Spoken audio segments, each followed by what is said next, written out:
We're not men because we face the battle and we get immediately victory every time a battle comes up.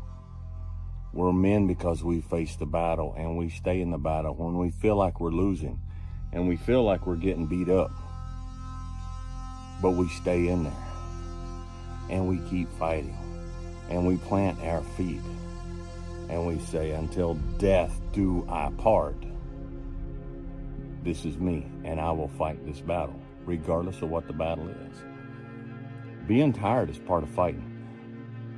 Go find one MMA fighter, one boxer, one combatant of any kind who's never tired, who never gets tired, who doesn't get so exhausted in the ring that he's just moving on guts alone. That's all he's got left is his guts.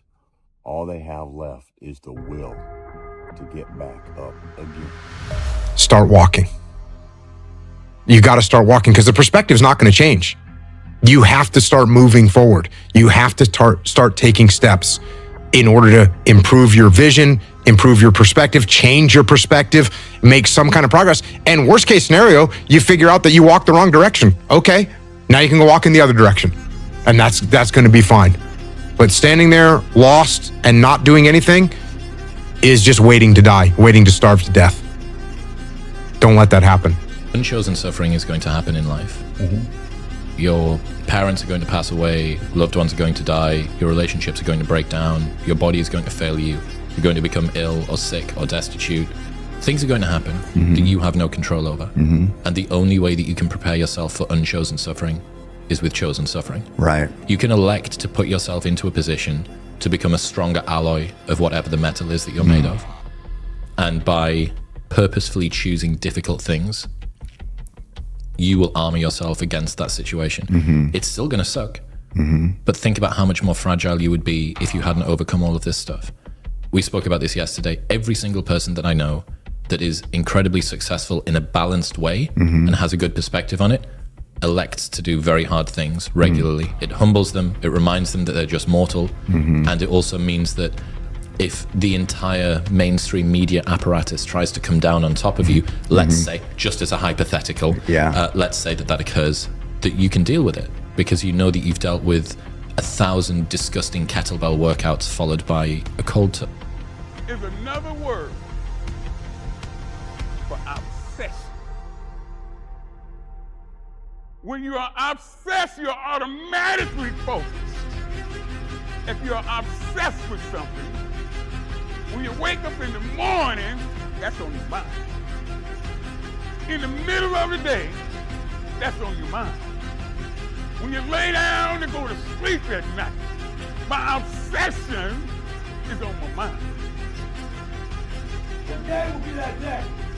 Not tomorrow, not next week, but right now, right here, in your house and in your home. Who am I? I'm the champion. This people will remember me. I will not let live by him being kind. I will define myself. I will write my own praises. And no one will tell me what I can tell I think. I will never go out not knowing I've given everything I've got. Because who am I? I am a champion. Who am I? I am a champion. Who am I? I am a champion. Who am I? I am a champion. Who am I? I am a champion. You wheezing. The only thing you trying to do is get some air. You don't care about no basketball game. You don't care what's on TV. You don't care about nobody calling you. You don't care about a party. The only thing you care about when you're trying to breathe is to get some fresh air. That's it. And when you get to the point where all you want to do is be successful as bad as you want to breathe, then you'll be successful. And I'm here to tell you, number one, that most of you say you want to be successful, but you don't want it bad. You just kind of want it. You don't want it badder than you want to party. You don't want it as much as you want to be cool. Most of you don't want success as much as you want to sleep. I'm serious. You quitting and you ain't even tried yet. Last one, I'm sorry. Last one. Listen to me. Pain is temporary. It may last for a minute, or an hour, or a day, or even a year. But eventually, it will subside. And something else will take its place. If I quit, however, it will last forever. What's the matter with you? There is no tomorrow. There is no tomorrow. What the are y'all waiting for to start attacking life? Waiting for the stars to align? Back when I was growing up, the song came out. All I need is a miracle. Well, guess what? That miracle ain't coming. There is no perfect time to start. You gotta start now with changing your life. We're all being tested in life. And guess what? This is one test you can't cheat on. You know, there's been so many times where I've been in a prep and I felt way too far behind to win. And I had an injury last year when I tore my lat, tore my bicep. I was in the hospital, like all these different things going on, and I'm like, there's no way that I can do this. Like, it's impossible. And if I were to ever ask myself in the past, like, do you think you could win or get through this and do this? I'd be like, no way, it's impossible. But I was in it and I did it and I accomplished it. And I was like, I'm capable of so much more than my mind understands. And I think that's just the greatest part of the journey that I've achieved, is like that understanding of what I'm capable of and that belief in myself to what I can accomplish. And it only came through the journey. It didn't come through the winning. It came through the challenge that came along the journey and coming through it and fighting through it and the beauty of all that. And on top of that, there's just been so many moments in the midst of things where, like, it's a workout or it's a diet or I'm starving or I'm just, doing check-ins or something, and I'm just like, this is incredible. Like, I'm peak condition in the world right now, fighting to be the best in the world. There's no security in life, only opportunity. Life is very perverse in a way, because the more we seek security, the less we have it. And the more we seek opportunity, the more we have security. Helen Keller said this beautifully. She said, life is either a daring adventure or nothing at all. That the tendency, she said in the earlier parts of this statement, she said the tendency to seek security is the low road to failure. It's easy to give up. You know, Hell it's yeah. easy. It's the easiest thing in the world to do. I'm done. I ain't going. Oh yeah. I ain't gonna keep going. Yeah, I don't feel like going to work. I'm done. Yeah, man. It's easy. It's very easy. But what's hard is going, yesterday I got nothing from working as hard as I could. Nothing happened from that. I'm gonna do the same thing again today, but I'm gonna try to go harder. That's the hardest thing in the world. To get up every day and give 100% and be in the same position that you were each day, but mentally know that you're trying and trying and trying. That's a real grind. I have failed far more times than you've succeeded. Far more. You will never succeed more than you fail. That's not how it works. You know why? Because failure is a wonderful teacher. It's the only way to learn. You have to fail.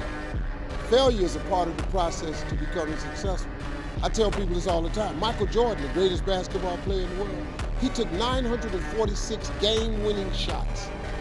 946 times since he was in high school, the ball has been in his hand to take the game-winning shot with no time on the clock. He has only made 146 of those. He has missed over 700 times, but he has made 146. You know what they write about? When you make it.